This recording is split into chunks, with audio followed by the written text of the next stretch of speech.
You know how everyone's always talking about Julius Caesar or Nero whenever Rome comes up? Yeah, this isn't about them. This is about the emperor who didn't steal the throne, didn't burn it all down, and didn't go mad with power. He just quietly became the best emperor Rome ever had. No scandal, no drama. Just straight-up military genius, insane public works, and an empire stretched farther than ever before. His name? Most people don't even remember it. But every emperor who came after him was measured by just one question. Was he as good as Trajan? No pressure, right?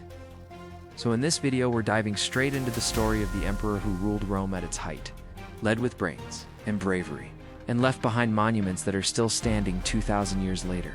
Trust me, you're going to want to stick around for this one. Because once you learn about Trajan, you'll wonder why no one ever told you this before. Welcome to the History Sleepcast. So, who was this guy?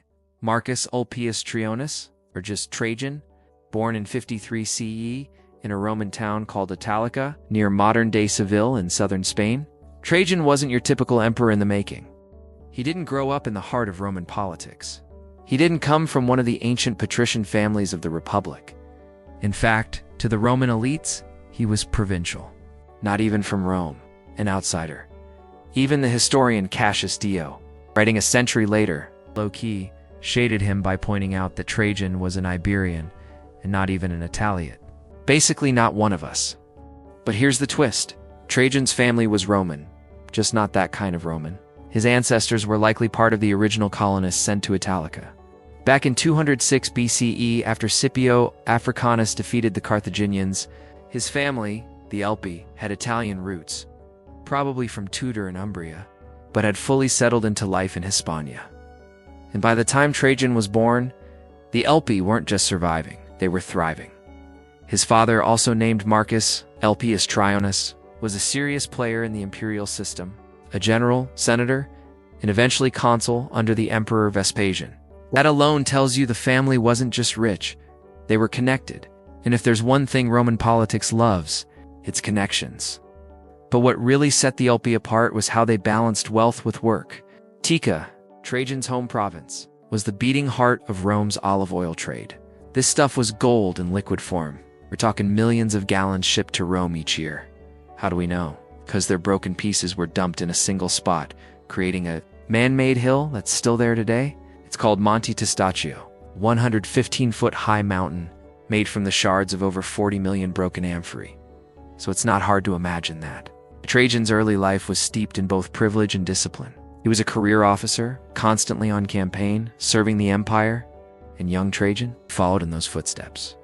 The sword came before the scroll, and that mattered because in Rome, bloodlines were nice.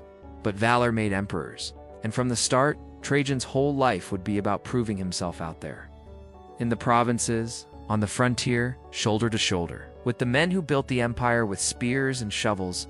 He wasn't born in marble halls. He came from sun-baked camps, marching orders, and the smell of olive oil and armor polish. And that's where Rome found its next great leader. Before he ever wore a purple robe, Trajan wore armor. He didn't grow up being told he'd be emperor. There was no prophecy, no golden cradle. Instead, his early years were shaped by one thing: duty. And that meant military service, the cornerstone of any Roman man's career, especially someone from a rising provincial family. His first big step, the military tribunate, that's basically your starter job as an ambitious Roman elite. And Trajan got his first posting in Syria, likely sometime between 73 and 76 CE, right while his father was serving as governor there. Now, before you say nepotism, sure, having a governor dad helped. But Rome didn't hand out command to just anyone, especially not on the eastern frontier, where tensions with Parthia and rebellious client kings could flare at any moment. This was baptism by heat, dust, and discipline. Out here, Trajan learned the ropes, not from scrolls or senators, but from soldiers. He wasn't just sitting in a tent barking orders. Roman sources and archaeological records suggest that Trajan marched with his men, ate what they ate, and earned their loyalty the hard way. That image of Trajan as the soldiers' emperor wasn't a PR move. It started here, and he kept climbing. After Syria, he likely held several smaller posts, gaining more battlefield experience. Then, by the mid-80s CE, during the reign of the paranoid and autocratic emperor Domitian, Trajan was made praetor, a senior legal and administrative post in Rome, and then governor of one of the trickiest provinces, Germania Superior. Now let's pause here, because Germania is not just any command, it was Rome's Wild West. Tribes like the Chatti and Bructeri were always testing Rome's limits. And holding that line, those rivers, those forts, meant constant alertness, strategy, and the ability to react fast. If you've ever heard the phrase, barbarians at the gate, Germania is where that threat was very real. Trajan handled it like a pro. He didn't just sit back and mince drinking wine. He was out building roads, fortifying camps, and commanding Legio 7 Gemina, a legion he'd stay close to for much of his life. It was here that his reputation was forged. A general who led from the front. It's the kind of guy who shared in the mud, the cold, and the danger. And that reputation had reached the ears of the emperor himself, but not just any emperor. Because in 96 CE, Emperor Domitian was assassinated. The Senate, fed up with his tyranny, installed an elderly and respected man named Nerva. Nerva had a massive problem. The army didn't trust him. He had no military background, no battlefield glory. And in Rome, without the legions, you didn't have power. You had a countdown. The army, especially the elite Praetorian Guard, saw him as a weak old man. They didn't just distrust him, they mutinied. They stormed the palace, seized the men who had assassinated Domitian, and executed them right in front of the emperor. Then, in the ultimate act of humiliation, they forced Nerva to publicly thank them for it. Powerless and disgraced, Nerva knew he was finished unless he did something drastic. He needed an heir with an iron fist and the loyalty of the entire army. So he adopted the toughest general he knew, Trajan. It wasn't a family thing. It was a political alliance, a message. Look, soldiers, I get it. You want a warrior? Fine. Here's your warrior. In 97 CE, Nerva officially named Trajan his heir. And almost overnight, Trajan went from frontier general to the man everyone knew was next in line. And when Nerva died peacefully in January of 98 CE, Rome didn't shake. The legions didn't revolt. The Senate didn't stall, because the man now walking into power wasn't a gamble. He was tested, proven, respected. He was a soldier first, and now, Emperor of Rome. When Trajan officially became emperor in 98 CE, something unusual happened in Rome. There was no riot, no coup, nor palace purge, not even the usually desperate power grab. Instead, there was order, respect, relief even. The empire had just been through the tense final years of Domitian, whose reign had ended in conspiracy and murder.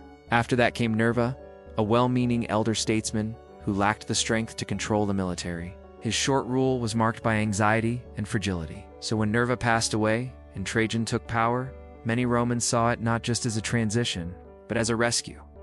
Trajan did something remarkable. He did not return to Rome right away. Most emperors would have raced to the capital, eager to claim their throne and consolidate power. But Trajan stayed with the legions on the Rhine frontier for several more months. He spent that time strengthening forts, improving logistics, and preparing the army for what would eventually be his Dacian campaigns. It was not just practical, it was symbolic. Trajan was telling Rome exactly who he was. He was a soldier. He belonged to the army. He did not need a marble throne to command loyalty. When he finally did return to Rome in 99 CE, the reception was overwhelming. Crowds lined the streets. Senators welcomed him with open arms. Even those who had doubted him felt something shift. Trajan carried himself like a general, not a god. He wore simple clothing. He met people's eyes when he spoke. And unlike his predecessors, he made a point to walk among the citizens without fear or excessive ceremony.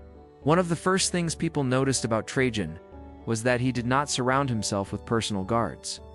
That may sound like a small thing, but in a city where emperors had ruled with paranoia for decades, it was revolutionary. The senator and writer Pliny the Younger captured the mood perfectly in his Panegyricus, a long and glowing speech delivered. In Trajan's honor, Pliny wrote that Rome now had an emperor who listened, who was accessible, and who respected the Senate's dignity. He even called Trajan the best example of a ruler who obeyed the law himself. Under Domitian, the Senate had been humiliated and sidelined. Senators were afraid to speak their minds, knowing that spies and informants could be anywhere. Trajan reversed that climate almost immediately, restored the Senate's traditional role in administration, treated its members with public respect, and often consulted them before making decisions. But let's be clear, this was not weakness. Trajan had full control of the empire. He simply knew how to use that control with restraint. He projected confidence without tyranny. He created the illusion of shared power while making it clear who was in charge. It was masterful politics. His public image reflected that same balance. Trajan began distributing free grain more effectively to the poor. He launched large-scale building projects that created jobs across the city. He cut back on excessive court ceremonies and began attending public events, temples, and speeches. And when he had to discipline corrupt officials or generals, he did so quickly and publicly, reinforcing the idea that his justice was swift but fair. He also paid close attention to infrastructure. One of his first major initiatives was to expand Rome's harbor at Ostia, improving grain supply lines and securing the food chain for the capital. This was a practical move with massive long-term impact. Starvation and unrest were constant threats in urban Rome. A stable food supply meant a stable regime, even outside of Italy. In the provinces, he reaffirmed local privileges, approved the construction of public works, and appointed capable governors. He did not just hand out titles. He appointed men who had served with him, men he had seen in action, men who shared his values of discipline and loyalty. And across the empire, from Syria to Gaul, people began to sense that Rome was entering a new chapter. One marked not by indulgence or instability, but by something rarer: competence. Trajan had not inherited a golden empire. What he did was far more difficult. He took a shaken, overextended, and nervous Roman world, and in just a few short years, gave it momentum, purpose, and direction. And all of this was just the beginning. Because Trajan was about to embark on one of the most ambitious military campaigns in Roman history, a war that would not only expand the empire's borders, but redefine its very limits. And the road to that war? It started in the mountains of Dacia. In the early 100s, Trajan turned his gaze northward. His target was a kingdom that had long challenged Roman power: Dacia. Dacia was located in what is now modern-day Romania. It was a rich and mountainous land, filled with natural resources, especially gold. For decades, the Dacians had been a thorn in Rome's side. Their king, Decebalus, had humiliated Roman legions during Domitian's reign, had won peace treaties, taken Roman money, and used it to build stronger fortresses and expand his army. Trajan knew this was unfinished business. Rome's honor had been bruised, and he, a career soldier, had no intention of letting that stand. So in the year 101, Trajan led an army of more than 100,000 men across the Danube River. They marched into Dacian territory with discipline and overwhelming force. The campaign was brutal. Dacia's rugged terrain made it difficult to maneuver. The Dacians fought fiercely, using guerrilla tactics and hiding in mountain strongholds. But Trajan was prepared. He brought engineers to build roads, bridges, and supply chains. He kept his troops well-fed and focused. After months of battles and sieges, Decebalus was forced to sue for peace. Trajan agreed, but on strict terms. The Dacians had to give up land, destroy fortifications, and become a Roman client state. But peace did not last. Decebalus, facing total defeat, took his own life. And when the Romans found his hidden treasury, it was the stuff of legend. According to one source, Trajan brought back 500,000 pounds of gold and 1,000,000 pounds of silver. The conquest of Dacia brought enormous wealth into the Roman Empire. The Dacian gold mines began pouring bullion into the treasury. This new wealth allowed Trajan to fund monumental building projects, expand welfare programs, and strengthen the empire's economy. To commemorate the victory, Trajan commissioned one of the most iconic monuments in Roman history, Trajan's Column. Standing 38 meters tall, that's about 125 feet, Trajan's Column towers over the heart of ancient Rome. But it's not just a monument, it's a story.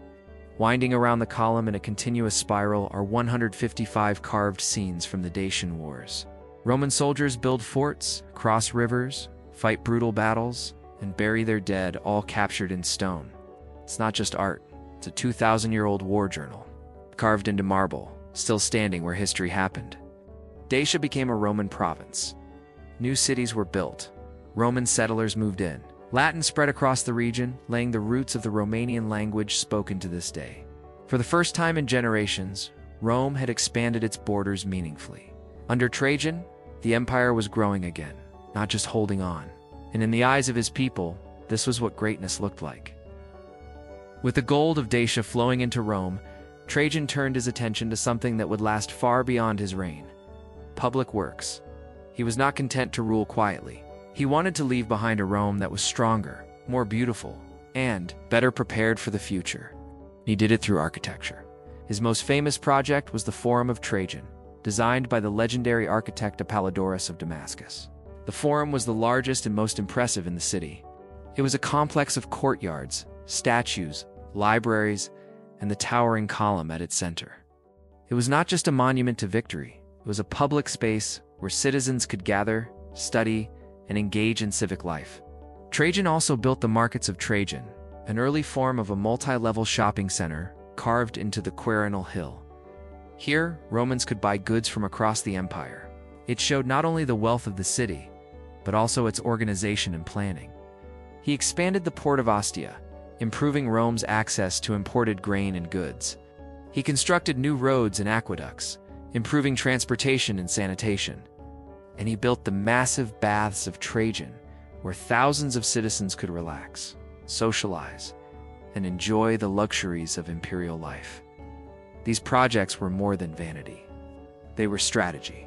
Trajan used construction to employ thousands, reduce poverty, and stabilize urban life. His Rome was not only strong, it was prosperous, clean, and efficient. For a city that had suffered under tyrants and excess, this new Rome felt like a golden age. What truly set Trajan apart was not just his victories or his buildings, it was how he governed. He was known for his sense of justice. A medieval legend tells of a time when a poor widow stopped him on his horse as he was about to leave for war. She begged him for justice for her murdered son. Trajan promised to deal with it upon his return, but she insisted that justice delayed was justice denied. So Trajan got down from his horse, delayed the army, and handled her case right then and there. The story may be more myth than fact, but the fact that it spread so widely says something. Trajan had a reputation as an emperor who cared about fairness, who listened to the poor, and who saw himself as a servant of the law, not above it. Trajan stood out for a humility rarely seen in emperors. Rather than demanding worship, he maintained a modest lifestyle and approached governance with restraint. Senators were treated as respected partners, not political enemies. Corruption was met with swift justice, while competence and loyalty were consistently recognized and rewarded. When later emperors were crowned, the Senate would offer a single wish: "May you be luckier than Augustus and better than Trajan." In the final years of his life, Trajan launched his most ambitious campaign yet, a war against the Parthian Empire, Rome's powerful eastern rival. The goal was to settle a dispute over the throne of Armenia, a client kingdom between the two empires. Trajan went further. He invaded Parthia directly, capturing major cities like Babylon and Seleucia. In 116, he even reached the Persian Gulf. For a brief moment, Rome reached its greatest territorial extent in history, but it was too much, too fast. Trajan's supply lines were overextended. Revolts broke out in newly conquered areas, and then his health began to fail. By 117, Trajan was seriously ill. He left the Eastern campaign in the hands of his generals and began the journey back to Rome, but he never made it. He died in the city of Selinus in Cilicia, it's modern-day southern Turkey. He was 63 years old, and that's where the story gets murky. Officially, on his deathbed, he adopted his heir, Hadrian, but the adoption papers weren't signed by Trajan. They were signed by his wife Plotina. A rumor immediately spread through the empire that has never gone away, that Trajan was already dead, and that Plotina, in a secret plot with the Praetorian prefect, had forged the documents to put her favorite on the throne. A final controversy for an emperor whose life was otherwise a model of integrity. His ashes were returned to Rome and placed inside the base of Trajan's column. To this day, they remain there, in the very monument he built to tell his story. Trajan's reign is remembered as one of Rome's golden ages. He was a conqueror, a builder, a statesman, a general. A symbol of what Roman power could look like when guided by discipline, fairness, and ambition. He ruled not with fear, but with respect. He made Rome richer, stronger, and more just. His memory lived on for centuries. In the Middle Ages, the church debated whether his soul had been saved. Dante placed him in paradise. And even in the modern world, his name appears on statues, friezes, and civic buildings as a symbol of wise leadership. But perhaps his greatest achievement was not what he built or who he conquered. It was the trust he earned from the Senate, from the army, and from the people. So, back to the question. Was Trajan really the greatest emperor Rome ever had? There's certainly a strong case to be made. He earned the title Optimus Princeps, the perfect prince, and led the empire during its greatest territorial expansion. He gave Rome architectural marvels like the Forum and markets that still inspire awe today. He introduced the Alimenta, an innovative welfare program that supported the children of Italy. And he was the general who finally broke the power of the Dacians, returning to Rome with a torrent of gold and silver that helped fund an era of prosperity and progress. But it's not that simple. That perfect image was a masterpiece of political stagecraft. The same sources that praise him also reveal a different story. Beneath the surface, he was an unmitigated autocrat from the same mold as Domitian, the very tyrant he replaced. His final disastrous war against Parthia wasn't for Rome's security. It was a war for personal glory, a costly mistake that his successor Hadrian had to immediately clean up. And his famous respect for the Senate? Some argue it was a brilliant, well-managed confidence trick to disguise the reality of his absolute power. So here's the truth. Trajan wasn't the greatest because he was perfect. He wasn't. He earned that legacy because he was relentlessly effective. A soldier emperor who knew that real power went beyond commanding legions. It meant building grand monuments that inspired pride, maintaining roads that kept the empire connected, and creating a state that actually worked. He ruled as an autocrat, but he was a capable one, deeply committed to the empire's strength, stability, and prosperity. And in the end, that's what made Trajan the benchmark. He proved that absolute power didn't have to corrupt absolutely, that an emperor could rule with strength and still choose restraint. He showed that in the right hands, the imperial system could deliver not just order, but a golden age of peace and prosperity. It's why, for centuries after, the highest praise one could offer a new ruler was a simple wish. May you be luckier than Augustus, and better than Trajan. And if you made it this far, I hope you'll carry his story with you. This episode was inspired by the book Trajan, Optimus Princeps, A Life and Times by Julian Bennett, a detailed exploration of Trajan's world, policies, and enduring legacy. If you're interested in diving deeper into the history behind Rome's soldier emperor, it's a fantastic read. If you enjoyed this journey through ancient history, let us know in the comments. Would you like to hear the story of his successor, Hadrian? Or perhaps the empire's fall centuries later? Make sure to like, subscribe, and join us next time, right here, where the past comes alive. Until our next story, sleep well and good night.